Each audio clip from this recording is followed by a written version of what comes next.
جلیل القدر ہستی ہیں جنہیں حضور علیہ السلام نے اللہ سے مانگ کے لیا۔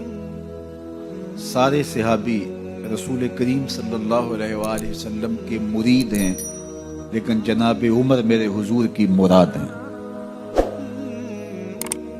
39 لوگ جب اسلام لا چکے، 39ویں شخص حضرت امیر حمزہ رضی اللہ تعالی عنہ تھے، اور ان کا ایمان لانا مسلمانوں کے لیے بہت بڑی ڈھارس اور بہت بڑے حوصلے کا سبب و ذریعہ بنا۔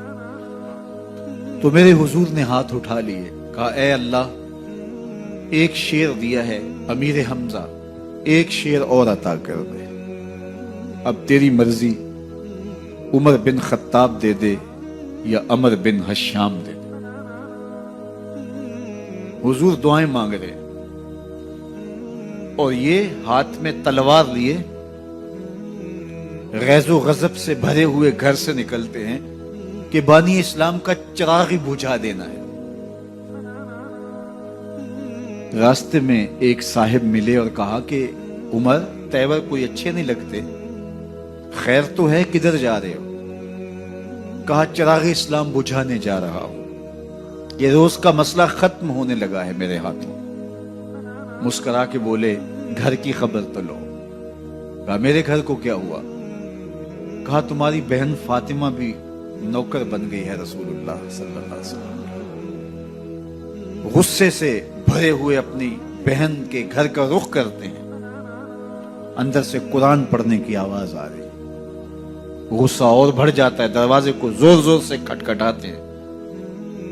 اہل خانہ سمجھ گئے ماجرا کیا ہے، گرجدار آواز ہے جناب عمر کی، دروازہ کھولو۔ جلدی سے معلم کو چھپا دیا اور بہن آگے بڑھ کے دروازہ کھولا۔ کہا تم سابی ہو گئے ہو، دین چھوڑ دیا تم نے، بتوں کی وفا ترک کر دی اور بے تحاشا مارنا شروع کیا۔ بہن کا سر پھٹ جاتا ہے، خون بہنے لگتا ہے اور یہ مارتے چلے جاتے ہیں۔ فاطمہ بنت خطاب بولی عمر، تم خطاب کے بیٹے ہو، سنو میں بھی خطاب کی بیٹی ہوں، جو ظلم جو جبر کرنا ہے کرو، میں محمد عربی کا دامن نہیں چھوڑوں گی۔ سوچنے پہ مجبور ہو جاتے ہیں وہ کون سی طاقت ہے جس نے بجلیاں بھر دی اس کے اندر۔ کہا جو تم پڑھ رہے تھے مجھے بھی سنا سکتے ہو؟ کہا تمہیں غسل کرنا ہوگا۔ عمر اپنے بدن کو دھو رہے ہیں، میرا رب دل دھو رہا ہے۔ اتنے میں معلم بھی قرآن لے کر آ جاتے ہیں اور قرآن کی تلاوت ہونے لگتی ہے۔ طٰہٰ ما انزلنا علیک القرآن لتشقیٰ، 14ویں رات کے محبوب چاند، ہم نے قرآن اس لیے نازل تو نہیں کیا تھا کہ تم مشقت میں پڑ جاؤ۔ بے تاب ہو گئے، کہا عمر کی عمر برباد ہو گئی، مجھے لے چلو حضور کی چوکھٹ پہ۔ تلوار حمائل کی ہے، بہنوئی ساتھ ہیں، اور حضور کی بارگاہ میں حاضر ہو رہے۔ دروازے کے سوراخوں سے دیکھا تو صحابہ تشویش کا اظہار کرنے لگے کہ عمر آ رہا ہے، تلوار حمائل کی ہے، ارادے اچھے نہیں لگتے۔ جناب امیر حمزہ نے کہا دروازہ کھول دو، اچھی نیت سے آیا تو استقبال کریں گے، نیت اچھی نہیں ہے تو اس کی تلوار سے اس کی گردن کاٹ دیں گے۔ حضور کے سامنے جا کے بیٹھ گئے، گلے میں کپڑا ڈالا تو حضور نے پکڑ کے کہا عمر، ابھی وقت نہیں آیا کہ تم اسلام لے آؤ؟ یہی وقت تھا عمر کے اسلام لانے کا۔ لبوں پہ کلمہ جاری ہو گیا، اللہ اکبر کی صدا اس زور سے گونجی کہ مکے کی گلیاں گونجنے لگی۔ اسلام لانے کے بعد حضور سے پوچھتے ہیں حضور کیا ہم حق پر نہیں ہیں؟ فرمایا ہم حق پر ہیں۔ اللہ کا دین سچا نہیں ہے؟ کہا اللہ کا دین سچا ہے۔ آپ اللہ کے سچے نبی نہیں ہیں؟ فرمایا میں اللہ کا سچا نبی ہوں۔ تو کہا پھر ہم چھپ کے عبادت کیوں کریں؟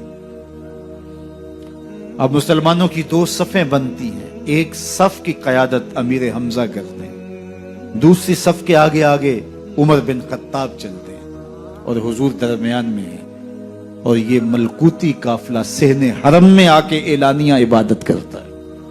حضرت عبداللہ ابن مسعود رضی اللہ تعالیٰ عنہ فرماتے ہیں عمر کا اسلام لانا اسلام کے لیے عزت کا سبب بنا۔ اسلام کے وقار کی علامت بن گیا. ایک ایک کے دروازے پہ جا کے دروازہ کھٹکھٹا کے کہتے ہیں. وہ تو اور خبر سننے کے لیے بے چین تھے کہ یہ بانی اسلام کی زندگی کا چراغ بجھانے گیا تھا, کوئی خبر لایا ہوگا. وہ کہتے ہیں آؤ عمر کدھر آئے ہو؟ کہا تمہیں بتانے آیا ہوں, کمزوروں سے پنجہ آزمائی کرتے رہے ہو, آؤ میرے سے بات کرو, میں محمد عربی کا نوکر بن گیا ہوں. اللہ اکبر. میرے حضور نے فرمایا جب اچھے لوگوں کا ذکر کرو تو میرے عمر کا ذکر بھی کیا کرو. میرے عمر کی زبان پر حق بولتا ہے, سچ بولتا ہے. ان الشیطان یفر من ظل عمر, عمر کے سائے کو دیکھ کے شیطان بھاگتا ہے. اللہ اکبر. اسلام لائے تو زندگی کی ایک ایک سانس اسلام کے لیے وقف کر دی. حضور کا پہرا دیا, حضور کی ناموس کا پہرا دیا, حضور کی شریعت کا پہرا دیا. اسلامی فتوحات پھیلی تو پھیلتی ہی چلی گئیں. کبھی مصر فتح ہو رہا ہے, کبھی ایران فتح ہو رہا ہے, آرمینیا تک مسلمانوں کی افواج پہنچتی ہیں. 22 لاکھ مربع میل پر حضرت عمر رضی اللہ تعالیٰ عنہ کی سلطنت پھیل جاتی ہے. عدل و انصاف کا دورہ ہوتا ہے. زمانے نے دیکھا کہ غیر مسلم بھی عدالت میں کھڑا ہے تو اسے خوف نہیں ہوتا تھا کہ میرے سے ناانصافی ہوگی, اس لیے کہ حکومت عمر کی چل رہی ہے. وہ بھی مطمئن ہوتا تھا کہ میرے ساتھ انصاف ہوگا. عبداللہ بن عمر اور عبید اللہ بن عمر بصرہ سے گزر رہے تھے ایک جنگ سے واپسی پر, تو حاکم بصرہ نے آپ کو کچھ پیسے دیے کہ یہ مال غنیمت میں جا کے جمع کروا دینا, اور پھر خود ہی مشورہ دیا کہ عراق کے اندر فلاں چیز بہت سستی مل جاتی ہے اور حجاز میں ان چیزوں کی قیمت زیادہ ہے, تو اگر آپ ایسا کر لیں کہ یہ ان پیسوں سے خرید لیں اور جا کے مدینہ المنورہ میں فروخت کر دیں تو جو زائد پیسے آپ کمائیں گے وہ آپ کے ہوئے, اور یہی اشرفیاں جو میں نے دی ہیں آپ کو, اتنی اشرفیاں بیت المال میں جمع کروا دینا. تم نے محنت کی ہوگی, تجارت کی ہوگی, تو جتنے بچیں گے وہ آپ کے ہوں گے. تو انہوں نے کہا بہت اچھا. وہاں سے مال خرید لیا, مدینہ المنورہ میں آ کے بیچ دیا. جتنی اشرفیاں انہوں نے وہاں سے دی تھی بیت المال کے لیے, اتنی بیت المال میں جمع کروا دی. حضرت عمر رضی اللہ تعالیٰ عنہ کو پتہ چلا, بیٹوں کو بلایا, کہا کہ سنا ہے تم نے کوئی کمائی کی ہے؟ کہا جی ہم نے تو تجارت کی اور جو مال لیا تھا اتنا مال ہی بیت المال میں جمع کروایا ہے. کہا تم بیت المال کے پیسوں پر کمائی کی ہے, وہ پیسے بھی تمہیں بیت المال میں جمع کروانے پڑیں گے. یہ عمر ہیں رضی اللہ تعالیٰ. رومی شہنشاہ کی بیوی سلام بھیجتی ہے حضرت عمر رضی اللہ تعالیٰ عنہ کی اہلیہ کو, تو وہ 1 دینار ادھار لے کر کے اس کا عطر خریدتی ہیں اور شیشیوں میں ڈال کر کے ان کو بھیجتی ہیں کہ چلو ایک رواداری کا اچھا ثبوت فراہم کیا جائے.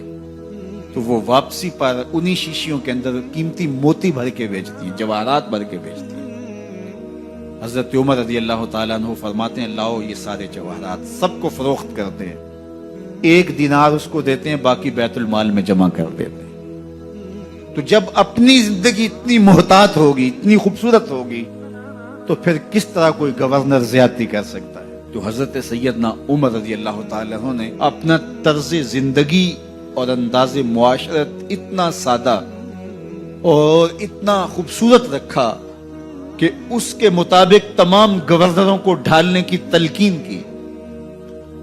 آپ جب بھی کسی شخص کو بطور گورنر اس کا تعین کرتے تو اس کو یہ نصیحتیں کرتے, ایک ترکی گھوڑے پہ سوار نہیں ہوں گے, باریک کپڑا نہیں پہنیں گے, اور انچھنے آٹے کی روٹی کھائیں گے, مکان کا دروازہ نہیں لگائیں گے, کوئی حاجب نہیں رکھیں گے, چوکیدار نہیں رکھیں گے, بواب نہیں رکھیں گے, جو تمہارے تک پہنچنا چاہے ڈائریکٹ پہنچ جائے. اللہ اکبر. اور پھر جب کسی کو متعین کیا جاتا اس کی جائیدادیں لکھ دی جاتی کہ اس کے پاس کتنی جائیداد ہے, وہ حساب اپنے پاس رکھتے, اور جب وہ معزول ہوتا یا اس کا وقت ختم ہوتا تو آپ دیکھتے کہ اب اس کے پاس جائیداد کی, اگر وہ جو پہلے آپ نے اپنے پاس ریکارڈ رکھا ہوتا اس سے جائیداد اس کی زیادہ ہوتی, تو حضرت عمر بقیہ جائیداد بیت المال میں جمع کرتے ہیں۔ اللہ اکبر۔ اور یہ کیسے تھا؟ گورنر بول نہیں سکتا تھا، اس لیے کہ حضرت عمر کی اپنی بود و باش بھی اسی طرح کی تھی، اپنا طرز زندگی بھی اسی طرح کا تھا۔ مال غنیمت میں بہت ساری چادریں آتی ہیں جو سب کو تقسیم کر دی جاتی ہیں۔ خطبہ جمعہ دینے کے لیے آئے تو ایک شخص کھڑا ہو گیا، عمر خطبہ بعد میں سنیں گے، پہلے یہ بتائیں کہ یہ جو تم نے قمیض پہنی ہے یہ کہاں سے آئی؟ مال غنیمت کے اندر جو چادریں آئی ہیں سب کے حصے میں ایک ایک چادر آئی، آپ داراز قد ہیں، ایک چادر سے قمیض نہیں سل سکتی، تو آپ کی قمیض کہاں سے آئی؟ پہلے اس سوال کا جواب دے دیجئے، پھر خطبہ سنیں گے۔ اللہ اکبر۔ آپ کے بیٹے کھڑے ہوتے ہیں، کہا ایک چادر سے میرے باپ کی قمیض نہیں بنتی تھی، میں نے اپنے حصے کی چادر بھی اپنے باپ کو پیش کی۔ اس نے کہا اب سناؤ اور ہم سنتے ہیں۔ یہ ہے حضرت عمر رضی اللہ تعالیٰ عنہ کی اپنی ذاتی زندگی۔ ایاز بن غنم کے بارے میں یہ پتہ چلتا ہے کہ وہ موٹے کپڑے نہیں باریک کپڑے پہنتا ہے۔